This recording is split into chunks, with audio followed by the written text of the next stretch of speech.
Everyone, welcome back to another video. Today we will be showing you a new snapshot, and this snapshot adds the generation of Dripstone Caves as well as the new and improved skulk sensors. Also, don't mind my skin for now because it's Christmas, so I decided to get a Christmas skin, and that will be changing after the holidays, of course. And yeah, anyways, I'm gonna jump straight into the snapshot because that's what you guys are here for. So yeah, we're gonna start with Dripstone Caves. Now, the biome generation of Dripstone Caves has not been added to the game, but what has been added to the game is if you go to more world options and you go to world type, and if you go to single biome, and if you scroll down a bit, you'll see that the Dripstone Caves have been added to the list of biomes here.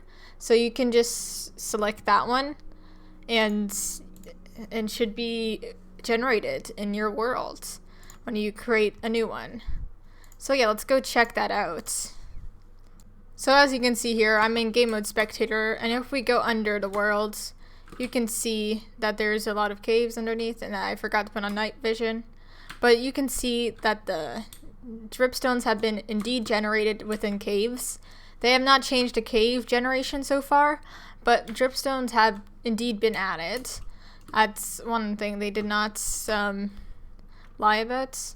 But I hope soon that the cave generations will also be changing, because right now it really does look like noodles. But they do generate within the caves if you have the specific biome selected for this world. So as you can see here, when you place a dripstone, they connect together, but they have added a way to make them not connect as well. If you hold down shift, they will not connect to each other, unlike if you don't hold down shift. So yeah, that's another change that's been made to the dripstones, and if you can see, if I break them, they just go like that.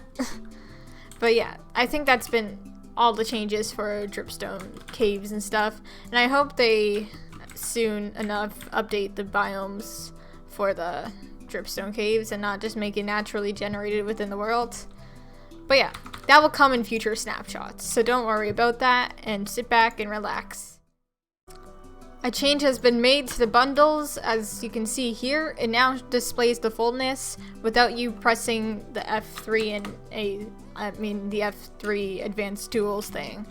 So basically, if you go in here, it'll just display the fullness by itself, and you don't need the advanced tools for it anymore. And that's all for the bundles. For some reason, it will not let me display the Minecraft browser, but basically they added a feature where you can add your Microsoft account to it and play Minecraft Dungeons from there in the Minecraft launcher itself, so you no longer need the separate Minecraft Dungeons launcher in order to launch the game. The next item I want to present to you today is called the skulk sensor, and as you can see, it detects vibrations within a nearby area for the redstone signal to be activated, as demonstrated by this very lousy redstone I have done here. Don't judge me, I cannot do redstone. Anyways, the preferred method of picking this item up is to use a hoe and just to grab it like that. No silk touch required, so I think that's a good thing. And yes, it can be waterlogged if you were wondering that as well. But besides that, I will provide more information throughout the video about it. In fact, we are on the segment of this block. Here is the radius of the skulk sensor. It can sense anything within the red area. So for example, if I were to step in within this area, you can see right away it detects the vibration, and if you were to not detect a vibration, you would have to hold down shift to go into the area, so the skulk sensor does not detect you. Another way of doing this is when you're falling. If you're falling normally, you will get detected by the skulk sensor, and if you're falling but you hold down shift, you will not be detected by it. Another way to detect the skulk sensor is to throw a snowball at it. So you can see it detects the vibrations from projectiles and such. And also, if you're wondering, no, it does not detect vibrations from other skulk sensors once you activate one of them. So that's no. And another thing about the skulk sensors, if you step within the area, you can see it almost takes a bit of time to activate the thing, but if you were to land here, it's almost instant, as you can see there. So it depends on the range of which you're in. So the further you are away, the longer it'll take for them to sense you, and the closer you are, it'll be more instant that way. So yeah, that's a bit of information on the skulk sensor I've just provided.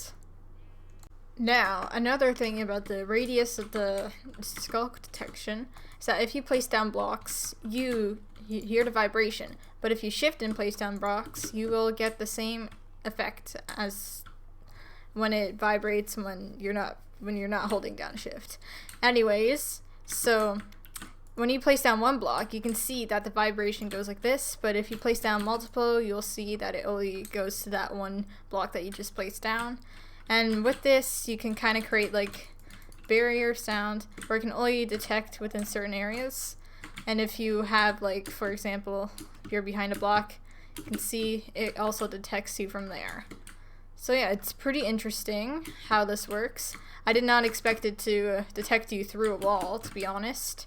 I find that quite interesting. So with anywhere within the perimeter, even if this doesn't block you, it still manages to get your vibration. But yeah, that's a bit of other news about the skulk sensor. I hope you found this useful for if you want to build like traps and stuff within a maze or a labyrinth, because that's one way I would do it. That's the first thing I thought of when doing this. But I really do hope this information was helpful. Now, another thing about the skulk sensors is that when you break blocks within it, there's a certain amount of redstone that it ignites based on how close it is to it. So for example, this would give off a strength of 14, this would give us a strength of 12, 10, 8, and it keeps going down by 2s all the way through. But that's basically like the amount of signal strength it gives based on how far the distance is from the skulk sensor when you're breaking blocks. This does not apply for anything else, but I'll show you what other signals can be applied for this. Now, based on what you do with the skulk sensor, it gives out a different frequency of redstone. So for example, if we were to walk in a circle, it gives a frequency of 1, and that applies the same if you're close by to the skulk sensor. Whereas if you're falling down and you hit the ground, it's a frequency of 5. And if you're also, maybe you want to use a splash potion or something, it will give a frequency of 6, I believe. 5, I believe. Yeah, it gives a frequency of 5. And there's a bunch of these, so if you really want to check it out, I'll link the wiki page down below for Minecraft, for the Minecraft Snapshot, and you can go check that out yourself and see all the frequencies and other things and such. Because I don't want to go over them all, because that will take way too much time, and I don't want to waste your time during this video. Now, as we all know, the skulk sensor can be blocked by using wool. And the signals in all of these directions will be blocked because this wool piece is here and it's blocking the signal from reaching the skulk sensor. But if you replace it outside the wool, you can see that it emits right away and such. So if this were to be diagonally, and you were sometimes it can be a bit quirky. So as you can see, the signal goes through here, and I place the block down, but if I put it here, it does not. So it can go either way for it, and this works 3-dimensionally as well. So if I were to place a block here, it still sends a signal and the wool does not block it. So it's a bit tricky to deal with, but I assure you that we will get the hang of them the more we use them, and it's a great feature that it has been added to this game. Another thing about the skulk sensor real quick is that when you place in a block, all the skulk sensors in the area will detect it, not just one. And you can also create a signal length with these within the thing. And it cannot be moved by pistons at all. And the observers can also detect when you're walking or something, and it'll light this lamp beneath it. But yeah, this is a very interesting concept, and I want to explore Redstone more now due to this. And I'm gonna just block the signals so you can see them all individually working at once. But yeah, anyways, this is like one of the coolest features I think I've ever seen in Minecraft for a long time, besides Redstone itself, because I don't understand it. I really want to learn more about it. But now that these things are introduced, I want to learn more about it than ever. So yeah, I think that's all for the skulk sensors, and we'll be moving on to the website now to see all the bug fixes and tags they have added for this snapshot. Here you can see that they've also added death messages to the game, such as a player getting skewered by a stalactite. I still need to get used to that name. Or maybe like got skewered by a falling stalactite whilst fighting this entity, etc., etc. They've also added new particles of vibrations and dust color transition. Tags have also been added to the game, which I think is based off of like vanilla tweaks or something. I'm not really sure about tags, to be honest.